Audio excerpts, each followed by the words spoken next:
महिला अबला नहीं सबला है। उसे जीवन कैसे जीना है, उसे किस फील्ड में करियर बनाना है, ये तो उसका फैसला है। बाउंसर बनने का सर असल में हमें पता नहीं था कि हम बाउंसर बनेंगे। स्टार्टिंग में हम लोगों ने इवेंट किया, वो होता है बनना कुछ चाहते और बन कुछ जाते। वही सवाल तरन्नुम से भी है कि आपने अपने करियर को लेके क्या सोचा था कि फ्यूचर में क्या बनना है, किस चीज की आप पढ़ाई कर रहे थे।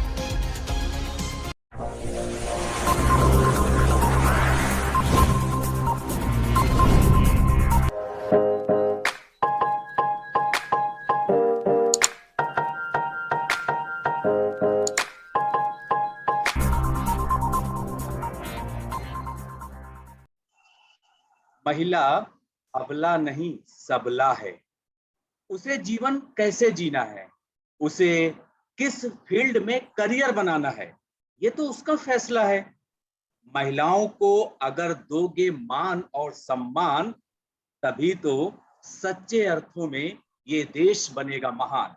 नमस्कार, मैं हूं अरुणेश कुमार। आप देख रहे हैं यंग तरंग, सच की आवाज। चमकते सितारे इस कार्यक्रम में आज हमने जिन सितारों को बुलाया है वो हमारे और आपकी तरह हमारे समाज से ही आते हैं और ऐसी रूढ़वादी सोच को तोड़कर वो अपने करियर में आगे बढ़े हैं कि उनको आज मान सम्मान भी मिल रहा है और अपने काम की वजह से पहचान भी मिल रही है। मैं बात कर रहा हूं दिल्ली की रहने वाली दो बहनों की, जिन्होंने बाउंसर्स बन करके सुरक्षा प्रदान की है। बहुत बहुत स्वागत है मेहरुनिसा निशा मैडम और साथ ही में तरन्नुम मैडम आपका हमारे शो में। सबसे पहले आपसे ये जानना चाहूंगा कि जहां तक मुझे जानकारी मिली है कि आप तो पुलिस में जाना चाह रही थी, फिर अचानक बाउंसर्स कैसे बन गई? बाउंसर बनने का सर असल में हमें पता नहीं था कि हम बाउंसर बनेंगे। स्टार्टिंग में हम लोगों ने इवेंट किया, वो होता है बनना कुछ चाहते और बन कुछ जाते हैं। बिल्कुल। और क्योंकि ये तो आपकी बात, जी जी, वो मतलब कोई करियर की ऐसी प्लानिंग नहीं की थी आपने कि मुझे बाउंसर बनना है, क्योंकि आपको तो पुलिस में जाना था। और वही सवाल तरन्नुम से भी है कि आपने अपने करियर को लेके क्या सोचा था कि फ्यूचर में क्या बनना है, किस किस चीज की आप पढ़ाई कर रहे थे। हमने वैसे तो टीचरी लाइन में जाने के लिए सोचा था, पढ़ाई हमने उसी के रिकॉर्डिंग करी थी। फिर हम यहाँ पे दिल्ली में आए तो हमें ये अच्छा लगा जॉब, तो हमने ये जॉब ज्वाइन करी। वैसे ये माना सर जाता में है घर कि की जी जी, जिम्मेदारियां कुछ ऐसी हो गई ना दोनों बहनों पे कि पढ़ाई भी छोड़नी पड़ी। नहीं, साथ में हम काम भी करते थे, पढ़ाई भी करते थे, लेकिन फिर फाइनली लास्ट में जब डबल जॉब करने लगे तो फिर पढ़ाई भी स्टॉप कर दिया। नहीं तो उसका सपना था पीएचडी करने का। क्या बात है। तो अब आप अपने सपने को सच करने के लिए इस जॉब के साथ साथ में क्या पढ़ाई भी कंटिन्यू कर रही हैं? क्योंकि एक महिला हाँ, के लिए सोचा कुछ भी है। असंभव नहीं है। जी, जी बिल्कुल कुछ भी असंभव नहीं है अगर सोचे तो। वो अभी इसका मन है कि वो दोबारा से पीएचडी स्टार्ट करेगी, एग्जाम देगी, क्लियर करेगी। ओके, तो आपसे मैं ये जानना चाहूंगा तरन्नुम, कि आपने अपनी दीदी की सक्सेस को देख करके, आप शायद बड़ी हैं उनसे, तो उनकी सक्सेस को देख करके आप इसी फील्ड में आपने आना पसंद किया, या फिर कुछ मजबूरियां थी और आप अपना पीएचडी और या टीचर ना बन के फिर आपने सोचा कि नहीं, मेरी दीदी इस फील्ड में अच्छा कर रही है, मैं भी इसी फील्ड में जाऊंगी? वो सर जी सॉरी, आपकी बात कर रही हूँ पर मुझसे एक्चुअली क्या है, हम लोग दोनों ही एक साथ काम में आए थे बाउंसर लाइन अच्छा में। बट अच्छा इसने अच्छा। काम छोड़ दिया, बाउंसर का काम छोड़कर ही ऑफिस का काम करने लगी क्योंकि इसे ऑफिस में बहुत इंटरेस्ट था। तो आप दोनों में नहीं, बड़ा उसको कौन है? ये बढ़िया है। अच्छा अच्छा। बड़ी बहन।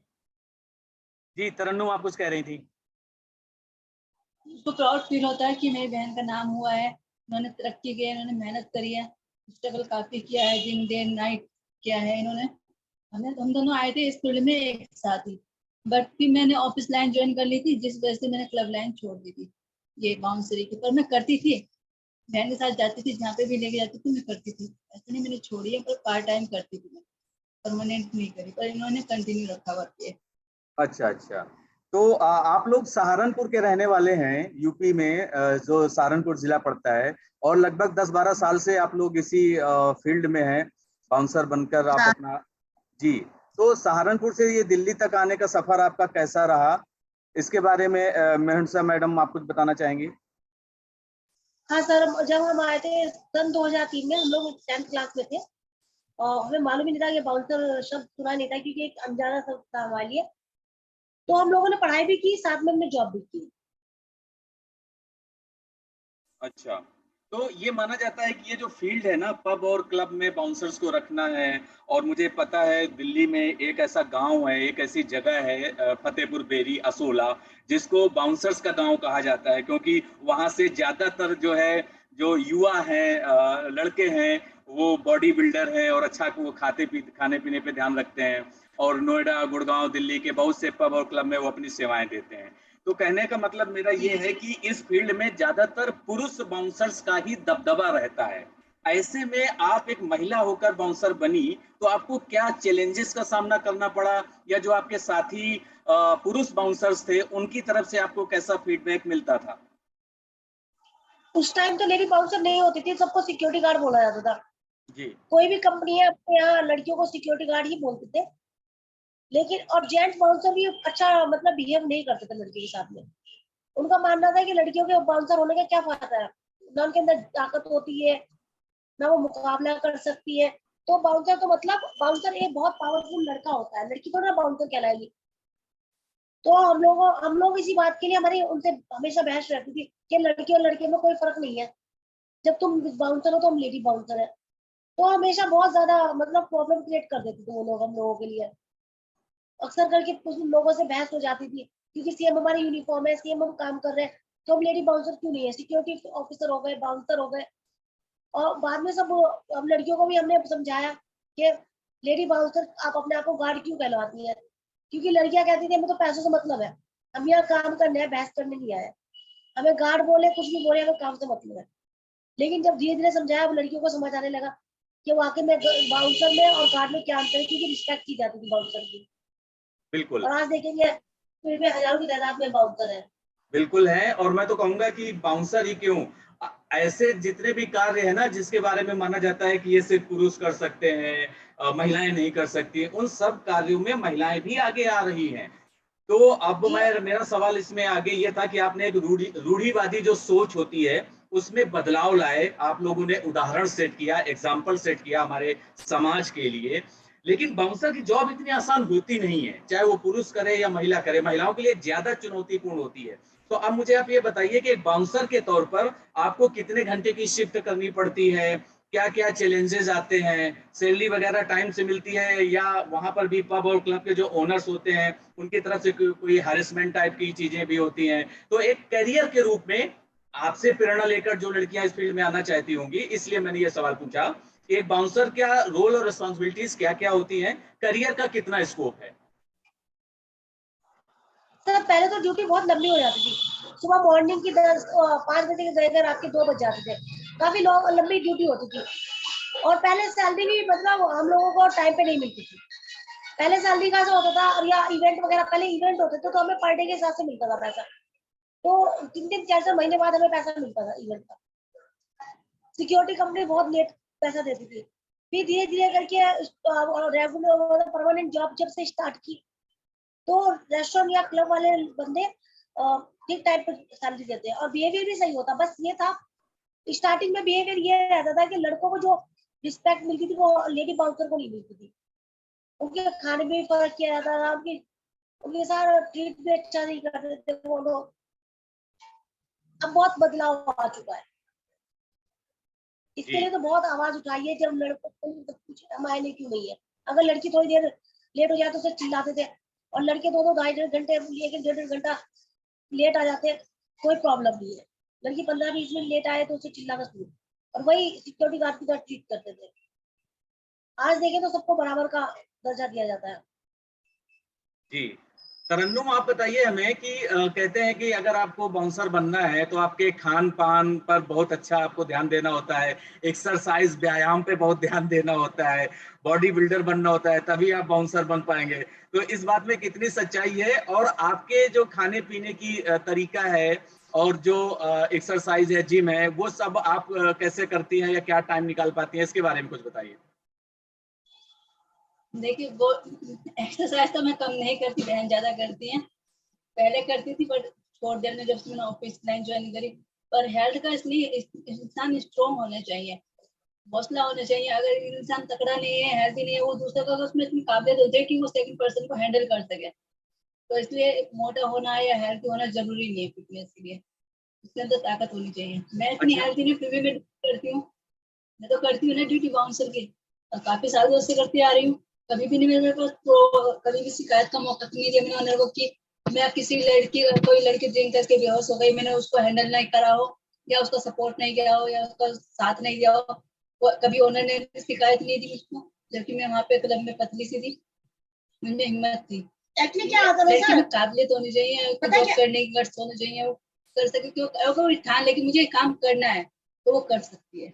हाँ राइट, पता है सर क्या होता है, जरूरी नहीं कि वर्कआउट करना ही हाँ, जरूरी है वर्कआउट सर। में करती हूँ, वॉकिंग वो एक्सरसाइज भी करती हूँ, मॉर्निंग में उठ के सब कुछ करती हूँ, डाइट भी सही लेती हूँ। अच्छा। लड़की के तो अंदर जी जी। जज्बा होना चाहिए, कोई भी काम उसके लिए मुश्किल नहीं है।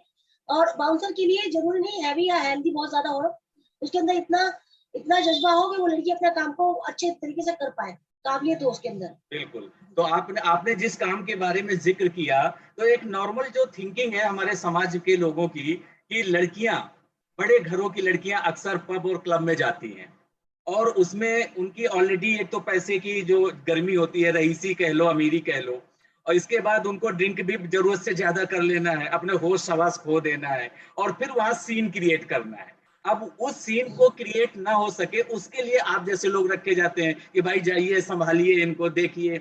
ऐसे में आपकी अब तक के करियर में क्या कोई ऐसा इंसिडेंट हुआ है जो आपको लगा हो कि ये बहुत मतलब बड़ा इंसिडेंट हो जाता अगर आप लोग बीच में आकर के उस लड़की को या महिला को नहीं संभाल पाते हैं? तो ये जो जो है, कहते हैं ना कि बहुत ज्यादा ड्रिंक करने के बाद जो लड़कियां बहक जाती हैं, आपसे बहस करती हैं, आर्गुमेंट्स करती हैं, अपनी रईसी का दबदबा दिखाती हैं, ऐसे लड़कियों को कैसे आप लोग डील करते हो?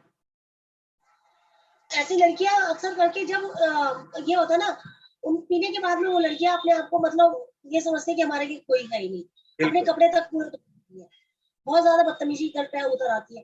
तो पहले तो प्यार से, बहुत प्यार से, क्योंकि देखिए हर जगह ना मार से बात नहीं चलती, क्योंकि जितना भी ड्रंक हो बंदा, नशे में हो, उससे ज्यादा हो सके तो प्यार से बात की जाए तो बेहतर होगा।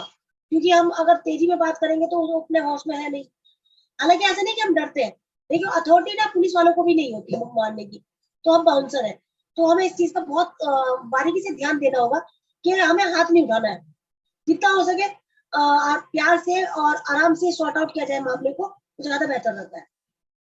लेकिन क्या ये जितना कहने में आसान लगता है, मुझे उम्मीद है कि करने में उतना आसान नहीं रहता होगा, क्योंकि बहुत सी लड़कियां होती हैं जो बहुत ज्यादा आपसे बहस करती हैं, बदतमीजी कर सकती हैं। तो आप फिर किस तरह से अपने आप पे कंट्रोल रखती हैं? जी तरन्नुम, आप कुछ कह रही हैं।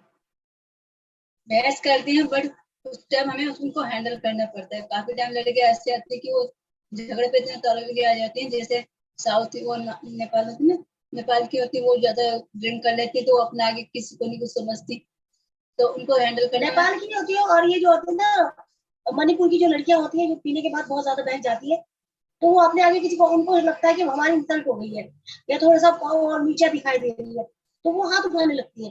तो उनका पीछे से हाथ पकड़ के बाहर ले जाइए, बाहर ले प्यार से आकर के, समझा के उनको बाहर अगर निकाल प्यार दो। से समझ नहीं आ रहा उनको तो क्लब कस में के, हम इशू नहीं कर सकते ना, क्लब में या कि पंगा ना हो, तो उन्हें प्यार से बाहर निकालना नहीं पड़ता है। प्यार से समझते तो पकड़ के उन्हें बाहर ले जाइए, बाहर ले आके पुलिस के हवाले कर दीजिए, खत्म।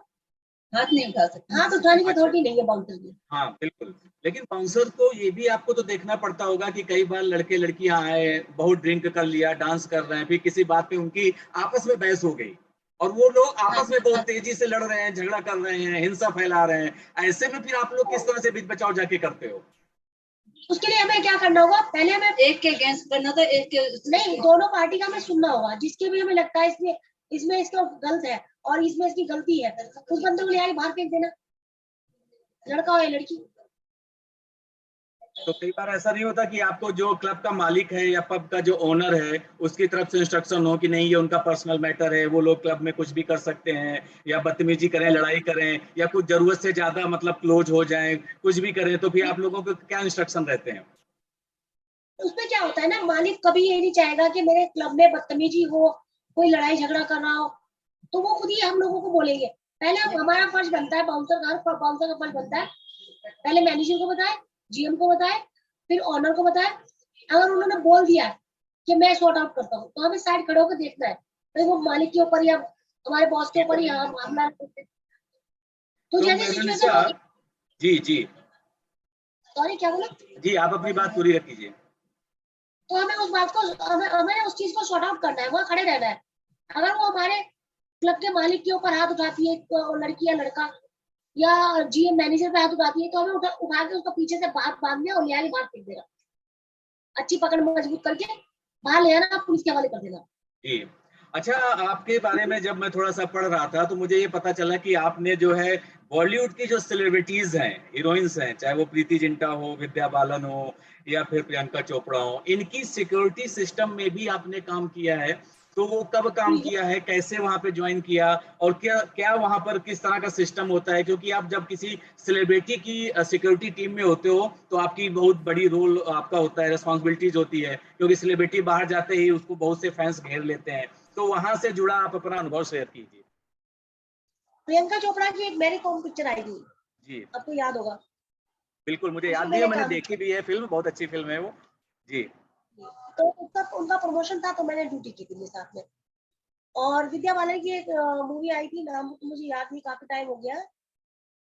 तो उसी दौरान, इस दौरान प्रियंका चोपड़ा ही आई थी ना, मैरी कॉम, उसी दौरान विद्या की भी एक मूवी आई थी, नाम मुझे याद नहीं है, बहुत अच्छी थी। उनके साथ ही मैंने ड्यूटी की। नहीं, तो आप वहां पे सिर्फ जब उनके प्रमोशनल एक्टिविटीज के दौरान ही जुड़ी हुए थे, या फिर जो सिक्योरिटी एजेंसी सेलिब्रिटीज के साथ में रहती है उस एजेंसी के साथ आपने प्रॉपर जॉब की है मुंबई में? एजेंसी के साथ जुड़ी हुई थी मैं, उस टाइम मेरी अपनी खुद की कंपनी नहीं थी। तो हम लोगों को क्या करना होता है, जैसे क्राउड एकदम से घेर लेता है ना सेलिब्रिटी को, उन्हें साइड करना है, चैन बनाकर उनको साइड से निकाल देना है। और मैं प्रियंका चोपड़ा के साथ साथ रही थी काफी टाइम तक, और उनको गाड़ी तक भी ड्रॉप करने के लिए गई थी, बाउंसर के साथ में। और विद्या बालन जी के साथ भी ऐसे ही।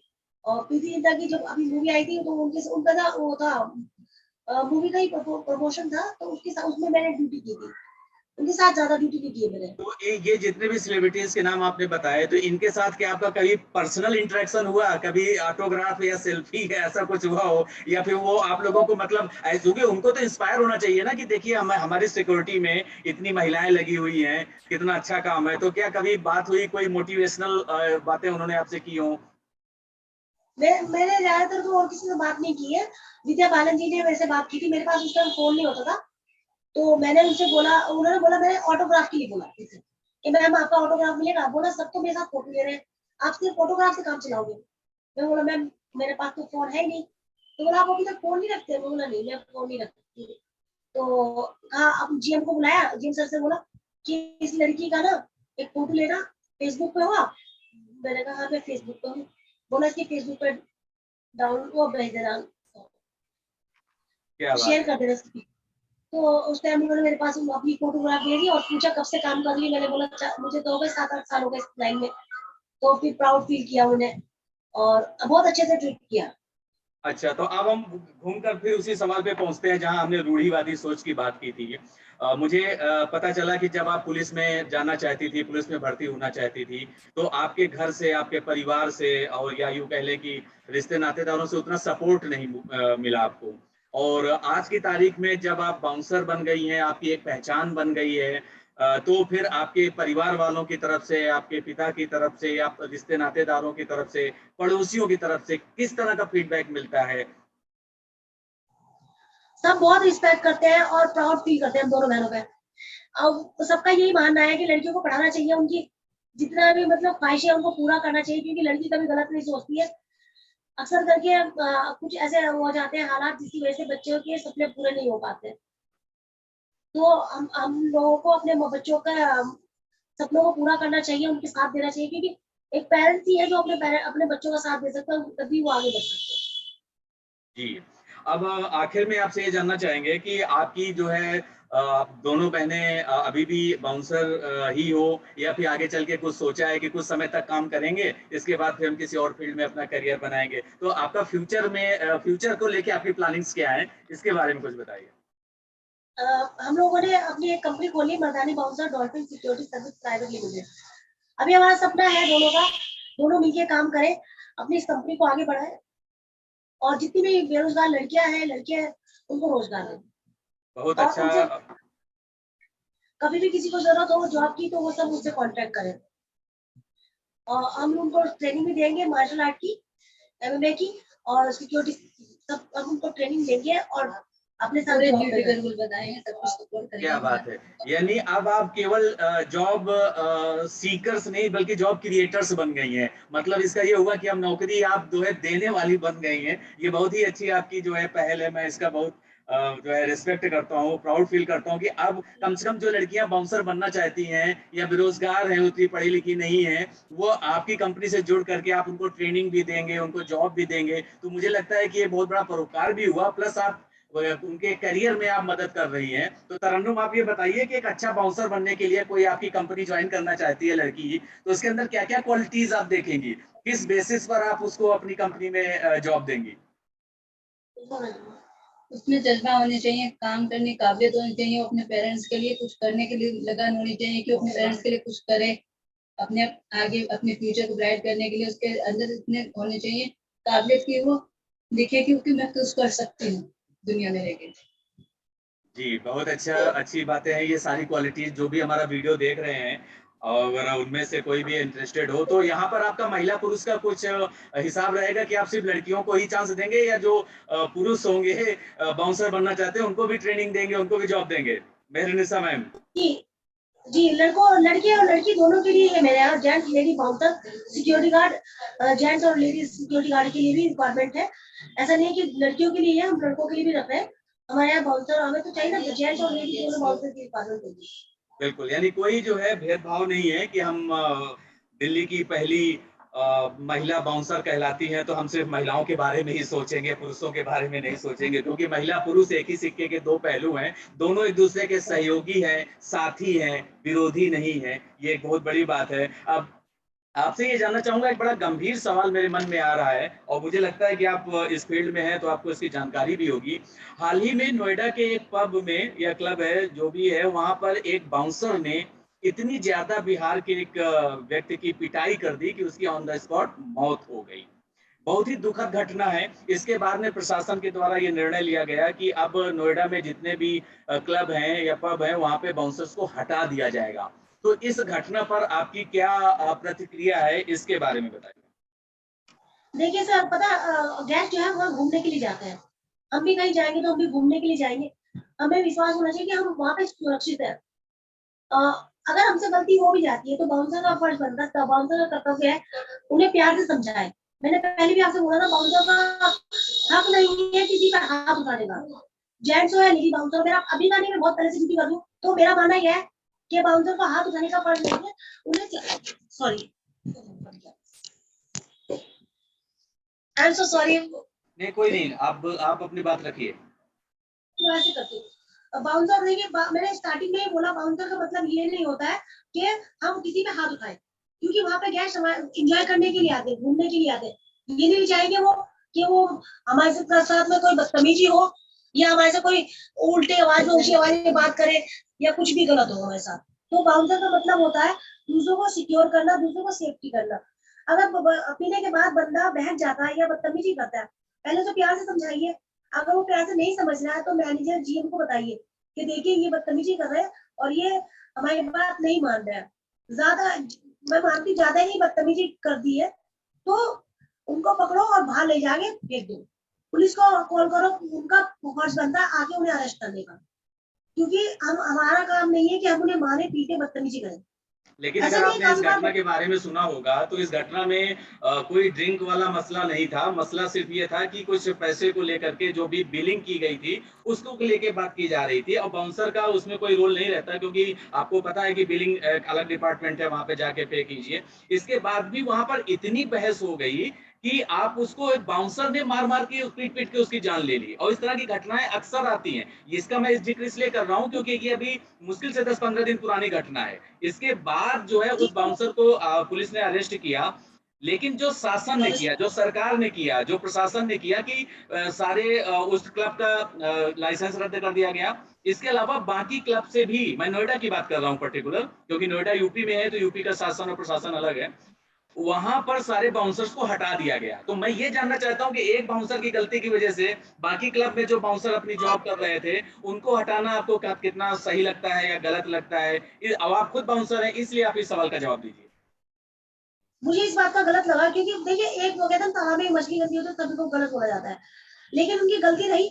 हम लोग भी, जहाँ पे मैं ड्यूटी करती हूँ, तन्नू ड्यूटी करती है, हाँ, काफी बार बिल का तो ऐसा आ जाता था, तो हम लोग क्या करते हैं, मैनेजर को सामने रखते, जीएम को सामने रखते, सिर्फ हम उस गैस को कस्टमर को भागने नहीं देते, कस्टमर को हम रोक के रखते हैं जब तक बिल नहीं हो जाता। और बिल होने के लिए वो बदतमीजी करता है, तो ज्यादा ही बदतमीजी करता है तो हम उसका रिपोर्ट करते हैं, सीधा पुलिस में कंप्लेंट डाल देते हैं, कॉल करते हैं पुलिस में, उनको बुलाते हैं, सामने खड़ा करके फैसला करते हैं। पहली बात तो ये होगा, पुलिस को उस टाइम तक नहीं बुलाया जाता जब तक कस्टमर जो है ना, गेस्ट अगर बदतमीजी कर रहा है, गेस्ट को ज्यादा ही बदतमीजी में उतर आया, तब हम पुलिस को कॉल करेंगे, हाथ नहीं उठाएंगे। और ये अभी से नहीं, बहुत पहले से सिखाया जाता है, और मैंने अपनी कंपनी पे जितने भी बाउंसर है सबको इस चीज की ट्रेनिंग दे रही हूँ कि किसी को भी हाथ नहीं उठाना है, किसी को बदतमीजी नहीं करनी है, जो भी है प्यार से शॉर्ट आउट करो, नहीं होता मैनेजर जीएम को बुलाओ, और जितने भी ऊपर आपके अधिकारी है उनसे बात करो, उसके वो अगर कहते हैं कि ले आके बाहर फेंक दो, सिर्फ आप उठाकर बाहर फेंकोगे, उसके अलावा गेस्ट पर हाथ नहीं उठाओगे, बदतमीजी नहीं करोगे। अदरवाइज अगर बदतमीजी करते हुए पकड़े जाते हैं या पुलिस में अरेस्ट होते हैं तो उसके जिम्मेदार आप खुद होंगे, हम उसमें इन्वॉल्व नहीं होंगे, ना हम आपकी सेफ्टी के लिए आएंगे, क्योंकि इसमें गलती आपकी होगी। हम आपको ट्रेनिंग दे रहे हैं, हम आपको समझा रहे हैं, सब कुछ रूल एंड रेगुलेशन सब आपको बारीकी से समझा के चल रहे हैं। अगर इसके बावजूद भी आप गलती करते हैं, किसी के ऊपर हाथ उठाते हैं, किसी के साथ गलत करते हैं, तो उसके जिम्मेदार आप खुद होंगे। जी तरन्नुम, आप इस घटना पर क्या कहना चाहेंगी या इस मुद्दे पर क्या कहना चाहेंगी? अगर कोई गेस्ट आता है, उसका बिल नहीं हो रहा है, तो आप कैसे हैंडल करेंगे उसको? मतलब गैस नोएडा पहले तो नोएडा हम की मैं घटना की बात कर रहा हूँ। नोएडा में एक बाउंसर ने एक व्यक्ति की पीट कर हत्या एक टाइप का कर दी है, और ये अभी 10-15 दिन पहले की बात है। तो मैं कह रहा हूँ कि आप भी बाउंसर हो, तो आपको क्या लगता है कि बाउंसर ने गलती तो बहुत भयानक की है, इसके बाद फिर प्रशासन ने क्या किया कि सारे नोएडा के क्लब से बाउंसर को हटा दिया गया, डालने का एक आदेश पारित कर दिया। तो मैं ये जानना चाह रहा हूँ कि इस तरह की जो घटनाएं होती हैं इस पर आपकी क्या टिप्पणी है तरन्नुम? एक बाउंसर की जॉब आपने हटा दी, इसमें तो उनकी गलती नहीं थी ना। अगर उनकी सब सारे क्लब के बाउंसर की गलती होगी, सब ड्यूटी अपने सही कर रहे थे, एक की वजह से सबकी जॉब चली गई। गलती उस बंदे की थी जिसने उसको उसके ऊपर हाथ उठाया, गेस्ट के ऊपर, उसको सजा दी जाएगी। उसका गलत रूल था कि उसने पहले उसको समझाया नहीं, उसको अच्छे से उसको ट्रीट नहीं किया, उसको ऑनर से बात नहीं करने दी। क्या थी, तो दोनों पर्सन के बीच की बात थी। तुमने हाथ उठाया, बाउंसर की सबसे बड़ी गलती ये रही, उसने उसके ऊपर हाथ उठाया, उसको मारने यहाँ तक नौबत कर दी कि उसको जान चली गई। और बाउंसर की रिस्पॉन्सिबिलिटी, गेस्ट बिल पे नहीं कर रहा, कैशियर से बात कर ली, जीएम ने बात कर ली, वो तब भी काबू में नहीं आ रहा है, तो उसको प्यार से समझाए, देखो तुम यहाँ पे एंजॉय करने आए हो, ना कि तुम दंगा फसाद करने आए हो।